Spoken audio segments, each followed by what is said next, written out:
रवींद्र चव्हाणांच्या बंगल्यावर एकाला डांबून ठेवण्यात आलं असा खळबळजनक आरोप काँग्रेसचे प्रदेशाध्यक्ष नाना पटोले यांनी केलेला आहे। वैभव नावाच्या व्यक्तीला डांबून ठेवण्यात आल्याचं पटोले यांनी म्हटलेलं आहे। आर्थिक व्यवहारामधनं डांबून ठेवल्याचा गंभीर आरोपही नाना पटोले यांनी केलेला आहे। तर नाना पटोले यांचे हे आरोप बिनबुडाचे आहेत। रवींद्र चव्हाणांनी नाना पटोले यांचे आरोप फेटाळलेले आहेत। रवींद्र चव्हाण यांच्या बंगल्यावर एकाला डांबून ठेवण्यात आल्याचा खळबळजनक आरोप काँग्रेसचे प्रदेशाध्यक्ष नाना पटोले यांनी केलेला आहे।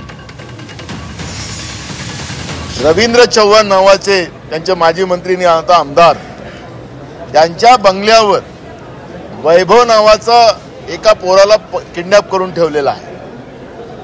9 कोटी रुपये गायब झाले। याच्याजवळ कुठून आले 9 कोटी मला माहिती नाही, पण जी माहिती आमच्याजवळ आहे की रवींद्र चव्हाणच्या बंगल्यावर वैभव नावाचा एक माणूस त्याला किडनॅप करून ठेवलेला आहे।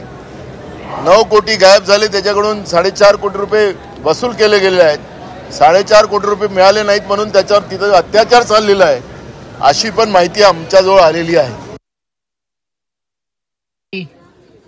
नाना पटोले हे नेहमीच असं टीआरपी साठी स्टेटमेंट करत असतात आणि मला असं वाटतं की त्यांनी हे केलेलं टीआरपी साठी स्टेटमेंट आहे। काही दिवसापासून कंटिन्यू वर्तमानपत्रांमध्ये आणि मीडियामध्ये भारतीय जनता पार्टीचा प्रमुख पदा म्हणून मला मिळणार आहे असं जेव्हापासून माहीत पडलं तेव्हापासून अशा काही गोष्टी आहेत की त्याची चर्चा ही विरोधकांकडून करायला सुरुवात झाली।